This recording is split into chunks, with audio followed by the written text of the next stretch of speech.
Allez, bienvenue à tous dans cette nouvelle vidéo.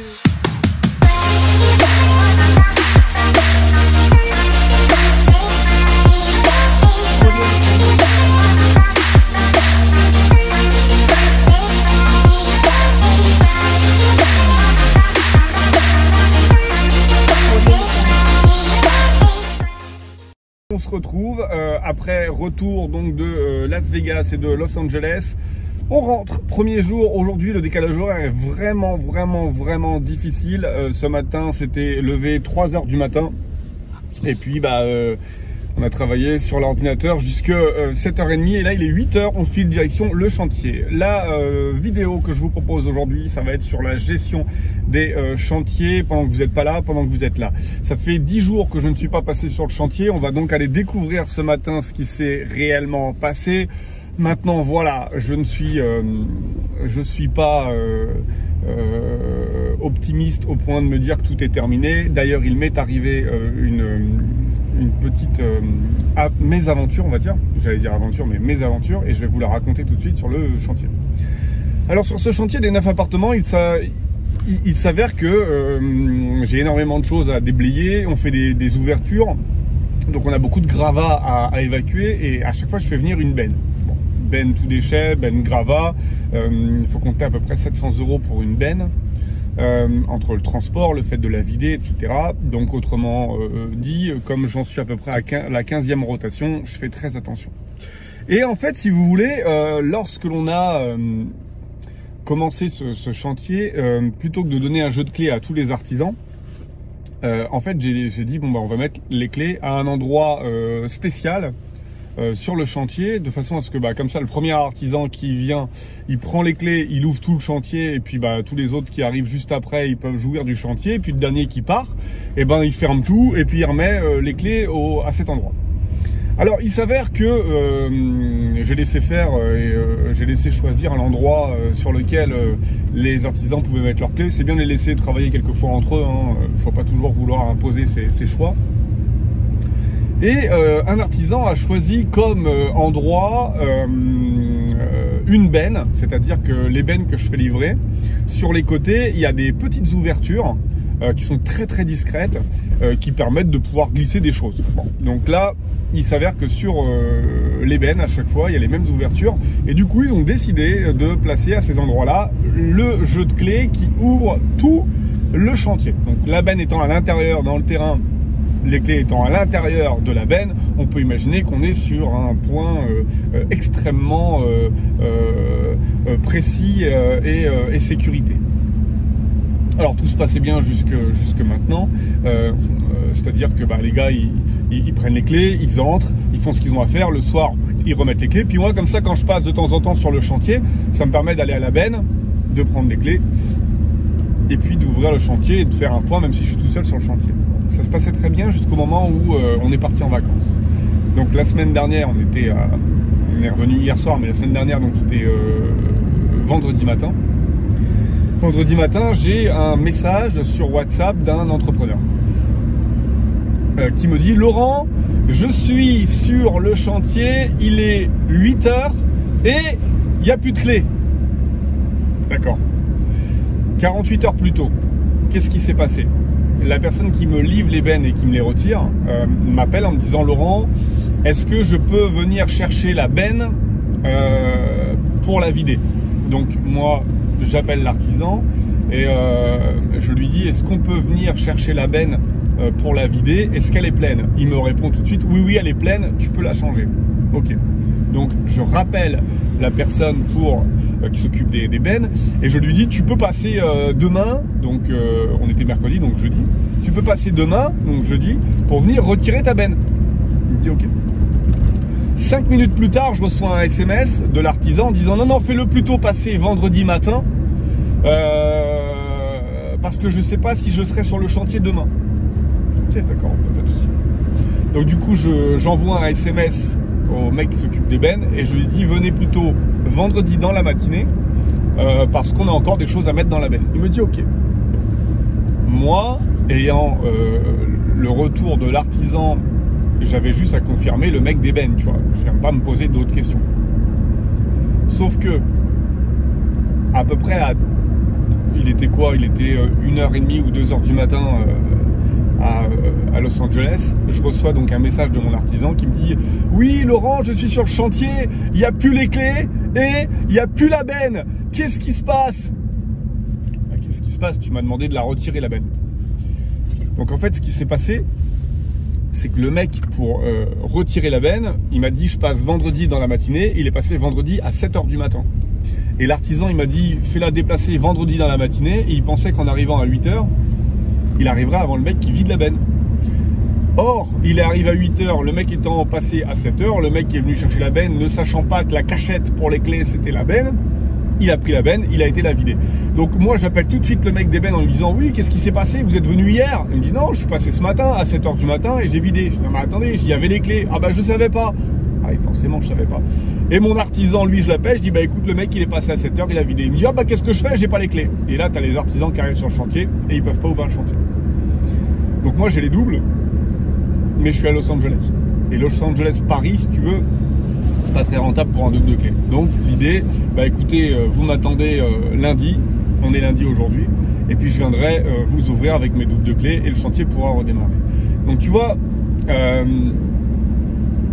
les artisans n'ont pas pu travailler vendredi, samedi, et ce matin, je vais pouvoir les remettre en place. Donc gérer un chantier à distance, c'est possible, il n'y a aucun problème. Hein. Par contre, ça avance beaucoup moins vite que si tu es sur place. Moi, je sais qu'à chaque fois que je suis sur place, je peux gérer les petites questions qu'il y a, à savoir, est-ce que je passe un tuyau là? Est-ce que je le passe ici? Est-ce que je le passe dans les combles? Est-ce que je le passe en sous-sol? Je peux gérer également les paiements. Par exemple, j'ai en ce moment là l'électricien qui attend son paiement. Et je sens bien que parce qu'il attend son paiement, ça avance beaucoup moins vite et qu'il est en train de me passer des autres chantiers plutôt que le mien. Et c'est dommage parce qu'il suffirait qu'il me finisse le chantier plutôt que d'attendre son acompte ou sa situation. Bah, je pourrais lui payer la solde et puis ce serait terminé et tout le monde serait content. Mais non, c'est compliqué à comprendre. Donc du coup, le fait d'être à l'étranger fait qu'on se dit, bon, le client il est à l'étranger, donc quand il reviendra, on fera le point avec lui. Et donc ton chantier avance beaucoup moins vite. Ça fait plus de 20 ans que je suis dans le bâtiment, que je gère des chantiers. Et je peux te dire que quand je suis là et que je passe 3 fois par jour sur le chantier et quand je suis à 9000 km, ça n'a rien à voir. Pour preuve, bon, je vais te montrer tout de suite après, là, puisque j'arrive sur le chantier, je vais te filmer le chantier. On a fait 2 appartements en l'espace d'1 mois et demi. On les a terminés. J'entends plaquage, isolation, plomberie, électricité, coulage des réagréages au niveau du sol, bande de joint, double passe, mise en place de la VMC. Et puis je suis parti. Et depuis que je suis parti, il s'est rien passé. Donc là, il va falloir que je mette en place le peintre pour qu'il puisse me poncer toutes les bandes, qu'il puisse me faire les 2 couches de peinture en 2 couches croisées, blanches, satinées. Derrière, on va pouvoir faire venir les artisans pour poser les sols, donc parquet, carrelage dans la salle de bain, faïence. Une fois que ça c'est fait, on va pouvoir monter les meubles de salle de bain, on va pouvoir rappeler l'électricien pour qu'il pose son tableau électrique. Bref, on va pouvoir suivre le chantier et faire en sorte que tous les artisans arrivent. Tu vois. Donc, encore une fois, si tu es là, ça avance. Si tu n'es pas là, il ne faut pas croire que les mecs ils vont se substituer à toi, ils vont faire en sorte que ça avance. Eux, ce qu'ils regardent, c'est leur intérêt. Donc, s'ils ont un chantier sur lequel il y a le client et sur lequel ils sont sûrs d'être payés à côté, ils vont aller à côté, même si ton chantier il est super intéressant. Et ça fait 20 ans que ça dure. Ça fait 20 ans que je le vis. Alors à côté de ça, il existe quand même des artisans qui sortent du lot. Moi par exemple, j'ai mon plaquiste sur mon chantier qui sort pour moi du lot. C'est-à-dire que quand je suis pas là, il est quand même capable de chapeauter les autres artisans, leur dire là t'es en train de faire une connerie, là t'es en train de... J'avais par exemple sur ce chantier-là, l'électricien qui, pour éviter de faire un trou, me posait la bouche de la VMC en plein milieu du salon. Ouais mais la cuisine elle est à 3 mètres seulement, donc on agit sur un volume. Ah, attends, tu veux que je le fasse le trou moi? C'est-à-dire qu'à un moment donné, si tu veux, tu n'as même plus envie de parler. Quoi. Parce que le mec, tu lui dis, la cuisine elle est là, le salon il est là, et effectivement il y a 3 mètres entre les deux, il te dit, bon bah du coup je vais réutiliser l'ancien trou qu'il y avait là, puis comme ça je mets la bouche de VMC. Tu regardes, tu dis, non, tu vas la faire à côté. Non, c'est plus facile pour moi, tu n'as même plus envie de rien dire. Tu as envie de dire, non, attends, fais-le, et puis je le referai derrière, parce que là, on rentre dans un délire. Bon, pour finir, le plaquiste, qui quand je suis pas là, on va dire... me représente un petit peu sur le chantier, lui a dit écoute, déplace sa VMC parce que là ton boulot ça va faire dégueulasse, tu vas nous mettre une VMC au-dessus de la télévision, c'est pas ce qu'on a plus besoin de ventiler une télé. Donc pour le coup, il a déplacé la VMC et maintenant elle est bien dans les cuisines. Et effectivement, ça fait beaucoup plus propre. Je vais te le montrer juste après dans les images qui arrivent pour que tu puisses comprendre et que tu puisses te dire à quel point effectivement, si t'es pas là sur place, si t'es pas là pour gérer, effectivement, il se peut qu'il y ait des problèmes. C'est problème sur le chantier. Voilà, donc on file tout de suite sur le chantier, je te montre, on regarde si ça a avancé parce que je vais découvrir en même temps que toi. Là il est 8h25 et les premiers artisans arrivent à 9h ce matin. Donc tu vois, on va avoir comme ça 20 minutes, 25 minutes où on va pouvoir découvrir ensemble le chantier. C'est parti, je t'emmène avec moi. Let's go!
On se retrouve donc dans le chantier. Je t'ai montré, donc tu vois, ça n'a pas énormément avancé. Et en fait, on est dans le lieu où je te parlais tout à l'heure. Tu vois, actuellement, on a une VMC qui est juste ici, là-bas. Je sais pas si tu la vois.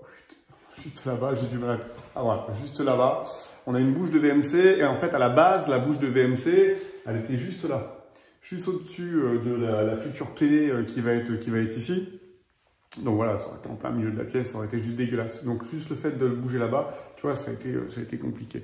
Bref, le chantier avance tout doucement. Tu vois, donc c'est dans celui-ci où les peintres vont pouvoir arriver. Les peintres vont arriver, donc ils vont poncer toutes les bandes. Une fois qu'ils auront peint, l'électricien ici pourra mettre son courant faible. Donc c'est prise antenne, DTI pour le téléphone, etc. Et ici son courant fort. Ici il pourra mettre donc son tableau électrique. On va avancer également dans la petite salle de bain qui est juste ici, donc qui est très très lumineuse, juste là. Donc là, il y a une douche qui va arriver à cet endroit-là. Et puis ici, on a le lavabo également qui va être ici avec le miroir et la petite prise qui va être juste là, juste en haut. Voilà. Donc c'est sur cet appartement-là qui sera loué 550 € par mois. Et juste à côté, celui que tu as vu en tout premier, sur lequel je vais, là on est dans les parties communes actuellement, qui ont été refaites. Donc là j'ai pu faire un coffrage, parce que là j'ai un tuyau de VMC qui passe à cet endroit-là, VMC de cuisine, qui est juste ici, voilà, diamètre 125, qui est là, comme tu peux le voir. Et là, sur cet appartement, on est un petit peu plus petit parce qu'on a les parties communes qui sont juste là. Donc, on vient manger 90 cm, donc un couloir. Donc ici, on va être sur 500 € par mois. Voilà, 500 € par mois. Donc là, il reste pas mal encore de choses à faire. On a le plafond ici qui n'est pas fait. Il faut le plafond qui s'arrêtait là. On attendait de mettre l'escalier qui est juste ici. On attendait de mettre l'escalier pour pouvoir terminer. Bon, l'escalier a été mis, ça fait maintenant une semaine et pourtant, ça n'a toujours pas avancé. Voilà, donc je reprends aujourd'hui du service. Je pense que fin de semaine, tout ça c'est terminé. Hein. On va remettre ça bien, on va tout recadrer pour que ce soit nickel. Fin de semaine, tout est terminé. Allez, on avance. Alors on avance un petit peu. Ici on est sur un appartement, un futur F3. On voit que les fenêtres ont été changées. Donc ça a été fait avant que je parte. Par contre, à cet endroit-là, ça n'avait pas été fait, donc ça c'est cool. Là ici on voit que les fenêtres ont été changées, donc ça c'est top, tout est neuf ici. Voilà, ça c'est génial. Ça a avancé un petit peu et je vois que de l'autre côté, alors il y a des endroits qui vont être cassés ici, c'est pas terminé. Hein. Là on est vraiment en démarrage sur celui-ci, on est sur le brut. Ici il va y avoir 3 salles de bain par exemple. Une salle de bain pour cet appartement, une deuxième pour l'autre et une troisième pour celui qui est au fond sur lequel on vient d'ouvrir là-bas. Si vous voyez bien là-bas, on a fait une ouverture. Donc voilà, on vient tout casser, on a refait le linteau juste au-dessus. Et puis ici, on a fait 3 ouvertures. Ici, c'était une porte, hein, donc là, on a tout fermé. On a une fenêtre, deuxième fenêtre et troisième fenêtre. Et ce qui est cool, c'est que là, ça a été fermé. Donc, on est sur un revêtement là qui est sablé, de façon à pas voir à travers. Donc, ça laisse passer la lumière du jour. Par contre, on voit pas de l'extérieur, parce que ça va être 3 salles de bain qui vont être juste ici. Donc là, par contre, c'est cool, parce que là, par contre, les fenêtres ont été posées. Donc bon, ça, on va dire que ça a micro avancé. Donc on va aller voir si de l'autre côté, le restant des fenêtres a été changé également. Ok, top, ouais, ça a été changé. Donc là, on peut voir la porte avec l'imposte juste en haut, là, voilà. Ça a été changé également, tout ça, c'est neuf. Donc ça, c'est cool. C'est fermé à clé. Et puis ici, pareil, hein, fenêtre juste là qui va permettre d'avoir un apport de lumière qui va être très conséquent, puisque là, on reprend également le plancher de l'étage. Voilà, cette charpente qui est toute neuve, là-haut. Juste là, on voit les bastins. Donc là, on reprend l'intégralité. Donc celle-ci, on la garde. C'était une ancienne fenêtre. Par contre, celle-ci, toute neuve. Et sur la porte, là, ça a été changé. Pareil, c'est tout neuf. Ça, c'est top. Alors, idem ici, les fenêtres ont été changées. Bon, je crois qu'il n'y a que le fenêtrier qui a bossé pendant que j'étais pas là. Donc là, on voit fenêtre changée.